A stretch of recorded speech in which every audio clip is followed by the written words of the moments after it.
하나님께서 오늘 또 우리에게 새날을 주셨습니다. 그 하나님 앞에 우리가 감사 기도하시겠습니다. 하나님 감사하고 찬송과 영광을 돌려드립니다. 지난 밤도 저희들을 편안한 잠을 주시고 또 새날을 주시고 저희들에게 생명과 호흡을 주셔서 우리의 삶을 연장시켜 주시니 감사합니다. 오늘 또 아버지를 높이고 주님을 찬양하고 영광 돌린 하루 되게 하옵소서. 예수님 이름으로 기도하옵나이다. 아멘. 찬송하시겠습니다. 463장, 463장 신자 되기 원합니다. 신자 되기 원합니다. 진심으로 진심으로 신자 되기 원합니다. 진심으로 진심으로 진심으로 신자 되기 원합니다. 진심으로 사랑하기 원합니다. 진심으로 진심으로 사랑하기 원합니다. 진심으로 진심으로 진심으로 사랑하기 원합니다. 진심으로 거룩하기 원합니다. 진심으로 진심으로 거룩하기 원합니다. 진심으로 진심으로 진심으로 거룩하기 원합니다. 진심으로 예수 닮기 원합니다. 진심으로 진심으로 예수 닮기 원합니다. 진심으로 진심으로 진심으로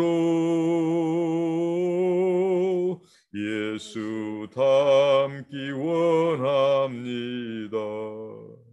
진심으로. 아멘.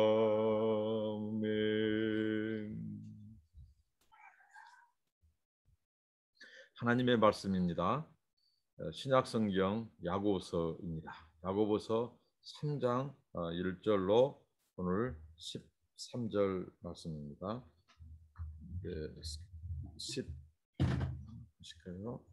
야고보서 3장 1절부터 12절 3장 1절부터 12절 말씀을 나눠보도록 하겠습니다.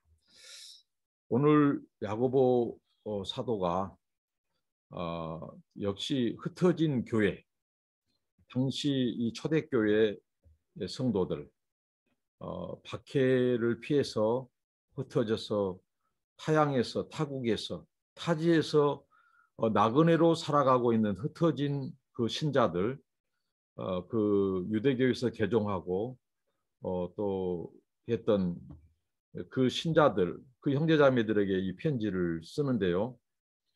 계속해서 야고보 사도가 꺼내 주제들을 보면 참 우리가 한편으로 또 은혜가 되는 것이 있어요.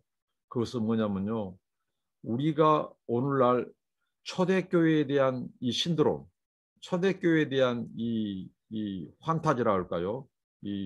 굉장히 이것을 깨야 된다는 것이죠. 오늘날 성도들 또 교회들 또 목사님들이 강조합니다. 초대교회로 돌아가자. 물론 이것이 말하는 바는 말씀으로 돌아가자. 초대교회 뭐 사랑의 공동체 그런 모습을 강조하면서 이렇게 말을 하는데요. 초대교회는 하나님의 교회가 막 탄생한 정말 순수하고 깨끗하고 그 열정적이고 또 이 땅끝까지 이르러 증인되라고 하는 그 비전을 받은 교회로서의 그 순전함, 그런 열정, 이런 것들은 배워야 되죠. 예수님의 이 재림을 갈망하는 것. 그런데 우리가 초대교회가 목표했어야 되겠는가? 저의 주장입니다. 그러니까 우리는 예수님께서 보여주신 이 소위 말한 이 사도 요한이 반모섬에서 유배당했을 때 주님으로 받은 천상의 계시를 받고 쓴 당시에 그 박해받던 로마의 황제로부터 또 세상으로부터 박해받던 성도들에게 주신 그 위로와 소망의 메시지, 그것은 바로 천상교회에 대한 소망이었습니다. 메시지였습니다. 모든 민족과 방과 족속이 구원받은 백성들이 14만 4천 그 하나님의 온전한 택한 백성들, 구원받은 백성들이 영원토록 하나님을 찬양하는 그 보좌의 그 찬송, 그 예배, 우리의 지향할 것은, 우리가 바라봐야 될 것은 바로 천상 예배, 천상 교회여야 된다. 저 이렇게 주장하고 싶습니다. 이제 초대교회 이제 더 이상 울고 먹거나 초대교회 신드롬을 말해서는 안 됩니다. 우리의 목표할 것은 바로 모든 민족, 모든 족속이 구원받아 하나님을 영원토록 찬양하는 그 천상교회에 대한 비전이어야 된다고 저는 강조합니다. 왜 그러냐? 오늘 야고보 사도가 이 말씀을 전하는 그 시대에 흩어진 교회, 초대교회의 성도들의 모습을 보십시오. 굉장히 이제 이들도 우리와 똑같은 죄인이구나. 아니 어떤 부분에서는 이들도 우리 이상으로 우리보다 더 정말 이런 죄에 노출돼서 살고 있구나. 그래서 우리는 천상 구원받은 죄인들일 뿐입니다. 우리는 죄인들입니다. 그러니까 더 이상 이 초대교회에 대해서 지나친 환상을 깨라는 것입니다. 우리가 목표하고 우리가 바라봐야 될 교회는, 지상교회는, 이 소위 말하는 유형교회는 온전하지 않다는 것입니다. 그리고 우리의 목표일 수가 없습니다. 우리의 목표는 이곳에 세워지지 않는 교회, 무형교회, 천상교회입니다. 그 교회를 목표하고 그 목표에 도달하도록 우리가 우리를 깨끗하게 쳐서 복종하고 거룩하게 하고 거기에 합당한 그리스도의 세마포의 옷을 입은 자로서의 살면서, 신부로서 살면서 그 하나님의 영광의 보좌 앞에 서도록 힘쓰는 것이죠. 우리 구원을 이루어가는 것입니다. 피 흘리기까지 죄와 싸우는 것입니다. 크리스찬의 명예와 자존감을 지키는 것입니다. 이게 우리의 목표여야 된다는 것이죠. 계속해서 나옵니다. 내 형제들아, 너희는 선생된 우리가 더 큰 심판받을 줄을 알고 많이 선생이 되지 말라. 자, 이것만 봐도 당시의 야고보 사도의 서신의 수신자 그 흩어진 교회의 모습을 보십시오. 자, 선생된 자. 자, 여기서 선생은 당시에 가르치는 위치, 특히 이제 교회 안에서 그리스도 공동체 안에서 가르치는 자는 하나님의 말씀을 가르치는 자죠. 뭐 예수님 당시에도 서기관들, 하나님 말씀을 기록하는 서기관들이 있었고, 또 이 소위 말하는 율법사들, 그 다음에 또 바리새인들, 이 종교 지도자들, 이들은 정말 이 선생이었죠. 영적인 선생이었습니다. 그리고 교사들이 있었습니다. 교사들, 이 교사들이 있었는데 예로부터 지금까지 이제 예를 들면 우리의 말도 있죠. 우리 이 한국에 내려오는 그 격언이나 속담에서 선생님의 그림자도 받지 말라. 존경하는 태도죠. 그리고 분사부 일체라고 했습니다. 임금과 스승과 아버지는 일체다. 그 권위를 말하는 겁니다. 이 가르치는 위치는 어떻게 보면 하나님이 세우신 권위예요. 그리고 이 교회 안에 있는 이 영적인 스승들도 세워진 권위죠. 그런데 문제는 이제 선생이 되지 말라라고 하는 겁니다. 단순히 오늘 야고보 사도가 선생이 되지 말라 이렇게 하는 표현은 굉장히 부정적이죠. 여기서는 너가 선생을 뭐 선택적으로 하든지 말든지, 아니 이 정도가 아니라 선생이 되지 말라. 완전히 되지 말라라는 표현을 쓰는데 그 전제가 있어요. 어떤 경우에 되지 말라냐면요. 선생된 우리가 더 큰 심판받을 줄을 알고 이 말씀을 하는 것입니다.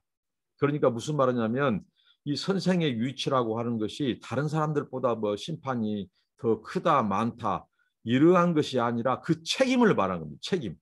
선생은 오늘 이제 야고보 사도가 오늘 이 말을 꺼냄과 동시에 오늘 혀의 주제, 이 혀 문제, 말을 꺼내고 있어요. 그러니까 말을 많이 하는 사람들은 가르치는 위치에 있는 선생들입니다. 그 선생이 받을 심판을 얘기해요. 여기서 말하는 심판은요, 재판으로 내려진 판결을 의미합니다. 재판으로 말해진 판결. 이게 굉장히 그냥 심판이 아니에요. 재판은 그 사람이 어떤 말을 했고 어떤 행동을 했던 것을 다 종합해서 따지고 재판에서 판결을 내립니다. 그렇다고 한다면 여기서 말하는 선생이 받은 심판은 하나님 앞에서의 그 이 세상의 법정보다도 하나님 앞에서의 그가 쏟아낸 말들, 그동안 쭉 가르쳐 왔던 그 말과 행동, 이런 삶을 다 따지고 내리는 판결이라는 의미에서 매우 큰 심판, 어떻게 보면 매우 두려운 재판, 두려운 심판이라는 거죠. 그 책임을 말합니다. 그래서 너희들이 함부로 선생 되지 말라는 것입니다. 이렇게 오늘 이 심판 용어부터 쓰고 있죠. 심판이란 말부터. 이 선생. 그러면서 혀, 이 말에 대한 이 부분을 풀어가고 있습니다. 2절입니다. 우리가 다 실수가 많으니 만일 말에 실수가 없는 자면 온전한 사람이라 능히 온몸도 굴레 씌우리라. 이 말씀 한마디로 무슨 말일까요? 말로서 실수하지 않는 사람은 하나도 없다는 것입니다. 제가 간단한 예를 들어보죠. 자, 제가 오늘 필리핀의 게랑, 우리가 한국말로 말할 것 같으면 이 게랑 한복입니다.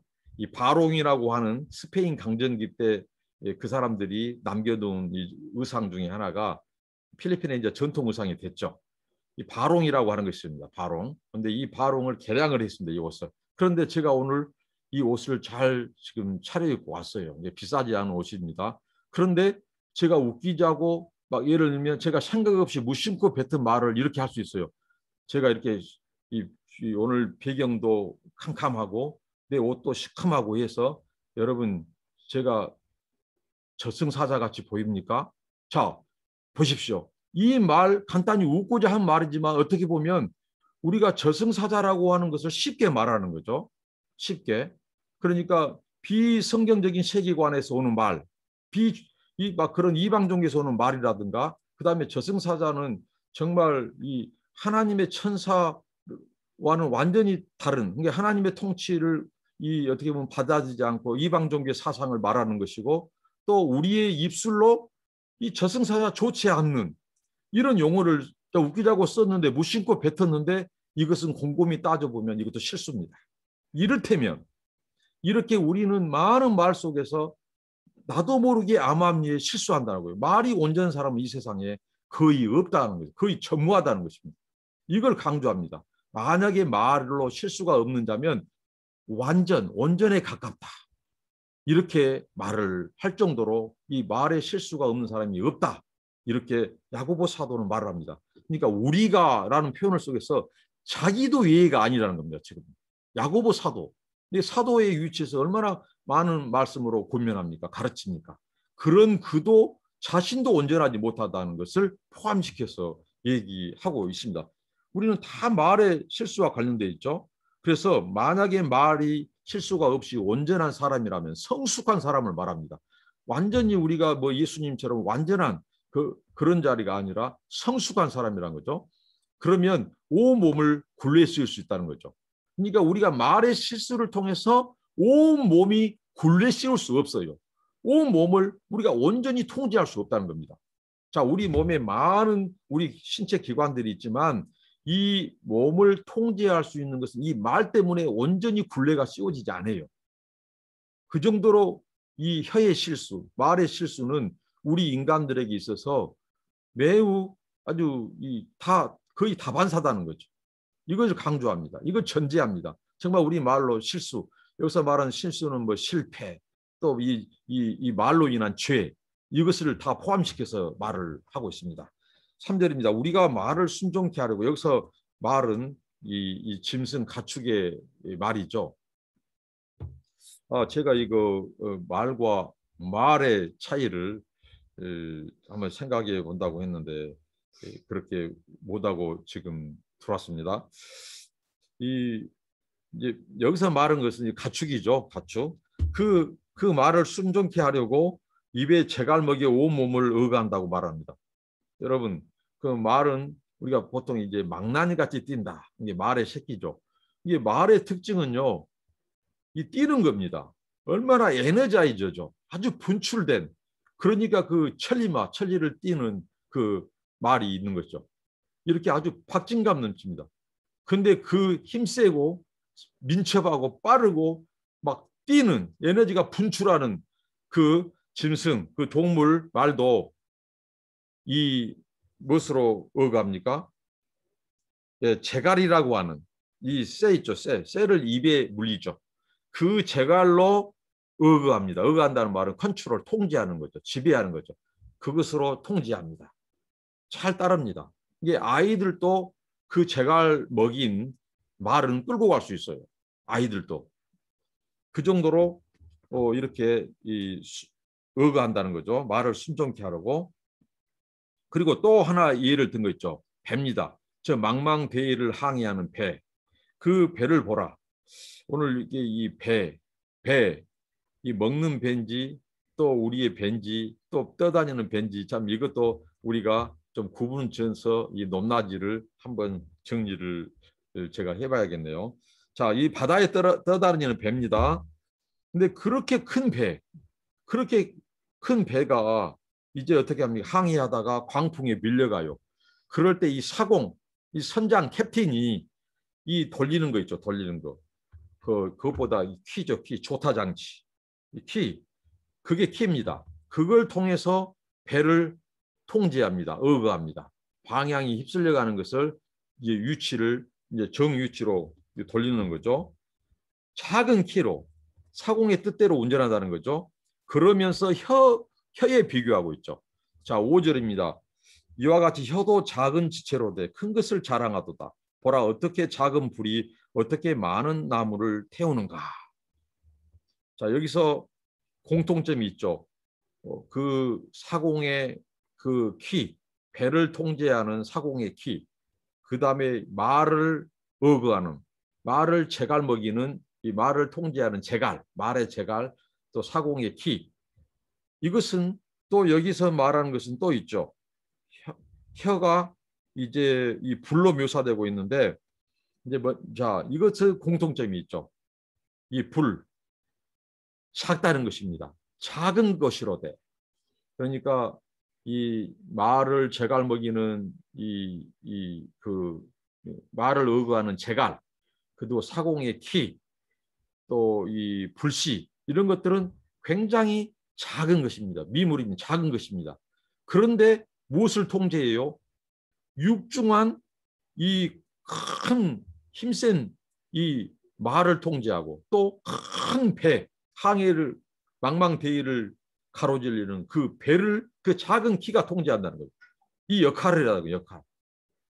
그것을 자랑한다는 거죠. 여기 지금 이 키라고 하는. 그다음에 또 불씨. 불씨가 오늘 많은 나무를 태운다고 했는데 이 지중해 연안의 이 팔레스틴 그 기후가 굉장히 건조한 경우입니다. 그러니까 나무들이 산에 있는 나무들이 바싹바싹 탔어요. 그래서 작은 불씨에도 금방 그 불이 그 산을 다 태워버린 거죠. 많은 나무, 많은 넓은 산을 태워버린 거예요. 그 얘기를 하고 있습니다. 혀는 작은 불씨로 돼. 그 큰 산, 많은 나무를 다 태워버린다. 이게 작은 것이 큰 것을 지배해버리고 통제해버리는 것이죠. 그 힘을 말하고 있습니다. 이 뭐가요? 우리 혀가 마치 그렇다는 거죠. 우리 몸에 많은 지체가 딸려 있습니다. 거기에서 우리 우리 입이라고 하는 것은 매우 작은 지체입니다. 그런데 이 입이 엄청난 파괴력을 갖고 있다고 하는 것입니다. 마치 이 재갈 하나로 그 힘 있는 말을 통제하고 그 조그마한 이 배의 이 운전대, 이 선원의 그 운전대라고 하는 키를 가지고 그 큰 배를 또 운전하고 통제하고 그다음에 이 작은 불씨를 지킬 때 산림의 나무를 지키는 것처럼 그렇다는 거죠. 우리 혀가 그렇다는 거예요. 혀가. 그래서 이렇게 말을 합니다. 6절 혀는 곧 불이요. 혀를 불로 묘사하고 있습니다. 불은 태우는 것입니다. 불은 파괴하는 거예요. 불은요 탈 때까지 꺼지지 않습니다. 끄지 않으면, 그것을 소화시키지 않으면 불은 탈 때까지 다 태우고 나서야 이제 불은 꺼집니다. 이게 이 불은 혀가 마찬가지예요. 혀가, 우리 혀는 끊임없이 태우는 속성을 갖고 있어요. 이 작은 것이 우리 공동체를, 교회를, 나라와 세상을 벌컥 뒤집어 놓을 수 있습니다. 그 지도자의 말 한마디, 정치인의 말 한마디, 유명한 이 인사의 말 한마디, 그런 사람들이 어떤 시각에 대해서 이슈에 대해서 말을 한마디 잘못하느냐에 따라서 그 시대가 엄청나게 소용돌이 치죠. 또 죄를 짓고 또 사람들로 하여금 죄를 짓게 하고. 자, 혀는 불입니다. 그리고 이 불이 어디서 온 불이냐, 이게 중요합니다. 오늘 그 출처를 밝힙니다. 혀는 불이요 불의의 세계라. 이 불이라고 하는 것은 뭐냐면 말 그대로 불이, 의롭지 못한 것인데, 이 불의의 세계라고 하는 것은 혀가 더럽히는 거예요. 혀가 죄와 관련되어 있다는 겁니다. 여러분, 혀는 정말 불의의 세계입니다. 많은 경우 죄가요, 오늘 이 야고보 사도가 계속 다루고 있는 말들 보십시오. 이 죄를 보십시오. 죄. 자, 야고보서 1장에 뭐가 나왔습니까? 이 분노를 쏟는 말, 이 격분하는 말, 자, 다뤄왔죠. 그 다음에 뭐가 있습니까? 모든 더러운 행위, 그리고 악독이 가득한 것, 다 이것도 말과 관련되어 있습니다. 말과 무관한 거 하나도 없어요. 그 다음에 사람을, 이제 성도들, 교회 안에 있는 가난한 자들을 냉대하고 차별하는 것, 그 다음에 고아와 가부를 무시하고 경홀히 여기는 것, 돕지 않는 것, 또 뿐만 아니라 교회 안에 이런 약자들을 돌아보지 않는 것, 궁핍한 자들을 돌아보지 않는 것, 쓸 것을 주지 않고 말로만 하는 것, 입술로 죄를 짓는 거 어떻게 보면요. 그리고 오늘 야고보서 그 뒤에 이어지는 3장, 4장, 5장 쭉 보면요, 이 시기, 그 다음에 또 교만, 자랑, 허탄한 자랑, 자기 자랑, 시기, 뭐 이런 모든 것들이 말과 관련된, 그래서 혀를 불의의 세계라고 아예 야고보 사도는 말을 합니다. 혀가 많은 경우 죄와 관련되어 있습니다. 죄의 상징성을 말합니다. 그런데 이것이 어디서 왔냐? 우리의 지체 중에서 온몸을 더럽히고 생의 바퀴를 불사르는다 이거죠. 이 불이 생의 바퀴, 당시의 이 종교적인 철학적인 그런 시대의 가르침 속에서 생의 바퀴를 불사른다라고 하는 표현이 많이 회자됐다고 합니다. 문학적인 표현이었고 철학적인 표현이었습니다. 오늘 이 야고보 사도의 이 말씀 속에는 또한 수학적인 질문이 나오죠. 당시 시대에는 이 수학이 발달했습니다. 그래서 반어법적인 표현을 쓰고 있죠. 뭐 하느뇨 하는 부정적인 것을 딱 말을 도출하고자 할 때 그런 말들, 또 긍정을 도출하고자 할 때 부정적인 말을 던지고, 그래서 질문하고, 이게 다 수사학적인 표현입니다. 자, 이런 문학적인 표현을 통해서 생의 바퀴를 불사른다. 우리 생의 바퀴를, 수레바퀴를 통두리째 다 불태워버린 거, 우리를 파멸에 이르게 하는 거, 이게 무엇입니까? 지옥에서 온 불이라는 거죠. 게엔나, 이 흰놈의 골짜기, 당시에 이 이스라엘, 이 예루살렘의 이 정남동 쪽에, 정남방 쪽에 이 큰 쓰레기 소각장이 있었다고 합니다. 거기서 예루살렘 사람들, 그 주변 사람들이 모은 그 쓰레기가 거기서 소각됐다고. 그래서 계속 연중 그 소각장은 불이 타고 있었어요. 그래서 그 시대를 반영. 그러니까 예루살렘 성도들, 그러니까 이 사람들이 흩어져서 이방 땅에서 살고 있지만, 바로 이 흰놈의 골짜기, 예루살렘 정남방에서 타오르고 있는 쓰레기 소각장의 불은 이들은 다 기억하고 있다는 겁니다. 그래서 지옥으로 상징돼서 바로 겐나의 골짜기, 이 스올의 골짜기를 이렇게 상징적으로 유대인들은 알고 있었다는 거죠. 표현했다는 겁니다. 이걸 야고보 사도가 끄집어서 얘기하고 있습니다. 이 우리 생의 바퀴를 불사르는 이 불이다. 이것은 불의의 세계다. 그런데 어디에서 온 것이냐? 지옥의 불과 똑같다. 이렇게 그 출처를 말합니다. 지옥불에서 났다고 말을 합니다. 그러니까 여러분, 오늘 야고보 사도의 고면은요, 단지 너 혀 좋은 말 해, 나쁜 말 하지 마, 이렇게 좀 이런 정도가 아니에요. 이 혀를 통제하는 것. 우리 삶의, 우리 영혼의 생애, 내 인생의 운명을 결정지어 버릴 이 혀, 우리의 말, 이게 지배되지 않는다면, 통제되지 않는다면 너의 생을 완전히 파멸로 이룰 것이다. 지옥으로 너를 끌고 갈 것이다. 이 엄청난 경고의 메시지를 주고 있다고 하는 것입니다. 계속해서 이렇게 말씀합니다. 이제 길들이는 문제, 혀를 길들이는 문제입니다. 7절입니다. 여러 종류의 짐승과 샘의 벌레와 해물은 다 길들임으로 사람에게 길들여졌거든요. 8절 혀는 능히 길들일 사람이 없나니 치지 않은 악이요 죽이는 독이 가득한 것이라. 우리가 하나님께서 창조 문화 명령을 주셨습니다. 무엇입니까? 5가지 명령. 하나님이 창조해놓고 그 중에 하나가 다스리고 정복하는 거죠. 그래서 우리 인간이 그 하나님의 명령에 순종해서 동물들, 짐승들을 심지어는 새, 심지어는 악어까지, 해물 그런 것까지 통제하고 길들이고 훈련시킵니다. 그래서 그들이 사람에게 순종을 하죠. 그것을 지금 얘기합니다. 다 길들였어요. 근데 길들여지지 않는 한 가지가 있어요, 세상에. 그것은 우리 사람의 혀라는 겁니다. 혀는 길들여지지 않는 거예요. 근데 이 길들여지지 않는 혀에서 뭐가 나오냐? 지속적으로 반복해서 계속적으로 악이 나오고 죽이는 독이 나오는 거죠. 이 살모사, 이 굉장한 독성이 강한 이 뱀에 물리면 독이 퍼져서 당시 사람들이 죽었습니다. 이것을 염려, 우리 혀는 독이라는 거예요. 독, 악독, 이 죄를 쏟아낸다는 거죠. 이 혀, 길들일 사람이 없다는 거죠, 이 세상에. 근데 여러분, 이 혀를 길들일 수 있는 한 가지가 있습니다. 그것은 무엇입니까? 혀의 파괴력보다 이 불태우고 생의 파기, 생의 수레를 송두리째 우리를 불살라서 지옥으로 우리를 파멸에 이르게 하는 이 권세보다도 더 큰 권세를 우리가 힘입어야 됩니다. 더 큰 권세가 임해야 됩니다. 그 권세를 우리는 그 권세의 통제를 받아야 돼요. 그게 누굽니까?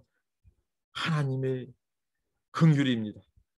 하나님의 긍휼이 우리에게 필요합니다. 그래서 우리가 하나님의 긍휼을 구해야 돼요. 하나님, 저에게 긍휼을 베풀어 주옵소서. 저의 혀를 지켜주시고 다스리게 하옵소서. 하나님의 긍휼을 구해야 됩니다. 끊임없는 긍휼을 구해야 합니다. 또한 그리스도 예수의 말씀, 그 그리스도 예수의 말씀의 은혜를 구해야 돼요. 주님, 주의 말씀으로 저를 무장시켜 주시고 주의 말씀으로 저를 지켜주시고 혀에 파수꾼을 세워달라고. 제가 말씀으로 무장하게 해달라고. 내 입에서 말씀이 나오게 해달라고. 그리스도의 그 말씀의 권세, 그리고 성령님의 도우심입니다. 성령님의 인도하심입니다. 이 삼위 하나님의 말씀과 성령, 이 권세, 이 혀의 파괴력보다도 그 혀를 사용해서 우리를 악을 쏟아내게 하고 죄짓게 하고 지옥으로 끌고 가는 마귀에게서 나오는 이 악독한 말들, 사악한 것들, 이것을 통제할 수 있는 이 힘, 더 큰 권세가 예수님께서도 비유했죠. 바알세부를 힘입어서 내가 귀신을 쫓으면 어떻게 귀신을 쫓아내겠느냐? 한 패거리인데 그 벨리알, 이 바알세부, 이 다 귀신 조무래기들인데 그 귀신의 힘을 이용해서 내가 귀신을 쫓아낸다? 논리적으로 말이 안 된다는 거죠. 예수님의 말씀은 다 한 패다는 거, 한 패. 그런데 그보다 더 큰 권세가 임했다는 거죠. 하나님의 나라. 인자가 그 하나님의 나라의 권세를 가지고 왔다는 것입니다. 이게 예수의 하나님 나라의 선포입니다.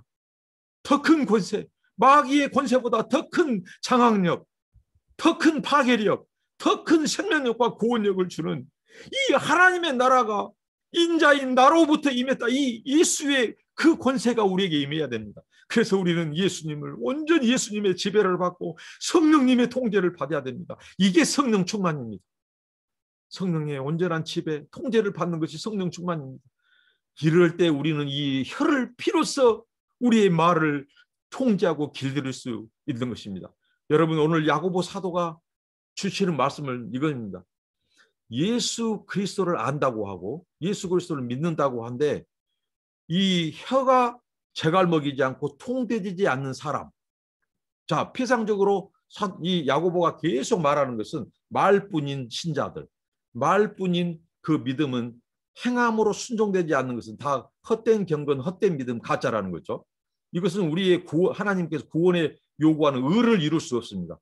구원받을 수 없다고 하는, 오늘 보면 심판을 얘기하고 있습니다. 그러니까 그리스도에게 통제받지 않는 우리의 혀가 갖는 유엄성, 그리스도 성령께 지배받지 않는 우리의 입술, 우리의 말, 이것이 갖는 파괴력은 경고하고 있습니다. 사람을 죽이고 내 영혼도 생의 바퀴를 불사를 만큼 이게 위험한 것을 경고하고 있습니다. 계속해서 9절입니다. 이것으로 우리가 주 아버지를 찬송하고 또 이것으로 하나님의 형상대로 지음을 받은 사람을 저주하나니 한 입으로 찬송과 저주가 나는도다. 10절 내 형제들아 이것이 마땅치 아니하니라. 자, 우리가 이 혀를 입술을 통해서 아버지를 찬송하기도 하고 어떻게 한다고요? 하나님의 형상대로 지음받은 사람을 저주하기도 한다는 겁니다.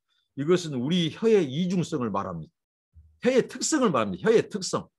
하나님께서 우리에게 혀를 주실 때는 이런 이중적으로 쓰라고 주신 것은 아닙니다. 우리 인간이 타락한 혀, 우리 인간이 하나님을 떠나서 분리되었을 때 우리 혀가 갖는 이 특성 중에 하나는 바로 이런 이중적인 모습으로 나타난다는 거예요. 그러니까 우리 혀가 가장 고귀한 혀가 될 때는 뭐가 할까요? 하나님을 찬송하는 겁니다. 하나님을 예배하기 위하여 결국은 하나님이 우리에게 입술과 말도 주셨어요. 우리 혀의 가장 고상한 경지, 가장 지극한 그 혀의 그 경지는 하나님을 찬양하는, 하나님을 높이고 경배하는 그 입술로 우리를 주셨어요. 이게 우리의 혀입니다. 찬송입니다. 근데 이 하나님을 찬송하는 입술, 혀가 누구를요? 하나님의 형상대로 지음받은 사람을 저주한 겁니다. 그러니까 하나님을 찬송함과 사람을 저주하는 것이 함께 우리 혀에서 나온다는 거죠. 자, 이 말씀은요, 엄밀히 따지면요, 한 입술을 가지고 하나님을 찬송하기도 하고 하나님을 저주하기도 한다는 것입니다. 저는 이것이 묵상됐습니다. 자, 하나님의 형상대로 지음받은 사람, 결국은 누굽니까? 하나님을 저주해버린 겁니다. 여러분, 정말 무시무시한 말 아닙니까? 우리 혀가 그 정도로 이 악한 파괴력을 가진, 그러면서 이중적이라는 거죠. 우리 입술로 하나님을 찬송하기도 하고 하나님을 저주해버려요. 어떻게 해요? 하나님의 형상대로 지음받은 우리의 이웃, 가난한 자들, 고아와 가부들, 교회 안에 있는 궁핍한 그 형제들을 무시하고 저주하고 이런 것들. 이게 바로 이 혀의 특성을 말해 주십니다. 그 다음에 또 특성이 있습니다. 어떤 특성이 있습니까? 한 입에서 찬송과 저주가 나고, 근데 이것은 부당한 것이라는 거죠. 하나님이 애초부터 내신 질서, 창조의 그 질서가 아니라는 거죠. 이것은 아주 불합리하고 부당한 것이죠. 그런 이 혀의 이중적인 특성을 알아라는 것입니다. 이런 위험한 것이 있다는 것입니다. 11절에 셈이 한 구멍으로 어찌 단물과 쓴물을 내겠느냐, 셈의 비유를 말하고 있습니다. 자, 셈에서 단물과 쓴물. 자, 여기서 말하는 단물은요, 신선한 물입니다. 우리가 보통 마시는 물. 여기서 쓴물은 당시에 이 소금기가 염분이 다량으로 있는 그 짠물이라고 합니다. 근데 한 셈에서 단물과 쓴물이 이 신선한 물과 소금물이 함께 나오지 않는 거예요. 그 셈이 단물이면, 신선한 물이면 끝까지 신선한 물이 나와요. 그리고 쓴물, 그러니까 짠물, 소금물이다 그러면 소금물이 그 한 셈에서 계속 나오는 것이지, 갑자기 단물 나오다가 쓴물이 나와버리고, 쓴물, 소위 말해 소금물이 나오다가 신선한 물이 나오지는 않는다는 거죠. 이게 바로 이 셈의 원리예요. 셈의 이 창조에 나타난 그 셈들의 특징이죠. 그런데 우리 사람의 입만은 다르다는 것입니다. 사람의 입. 정말 하나님을 찬송하도록 고상하게 우리에게 말도 주시고 최고의 경지인 하나님을 찬송할 입이에요. 그런데 그 입이 하나님을 찬송하다가도 뭐가 나와요? 하나님을 저주해버리는, 이게 하나님의 형상대로 지음받은 형제를 저주한 것은 곧 하나님을 저주하는 거예요. 이 야고보서의 말을 추적해 가면 이게 우리 사람이 혀라는 겁니다. 얼마나 위험하고 이중적입니까? 이 혀를 이렇게 말을 하고 있습니다. 12절입니다. 내 형제들아 어찌 무화과 나무가 감람 열매를 포도나무가 무화과 나무를 맺겠느냐. 이와 같이 짠물이 탄물을 내지 못하는지라.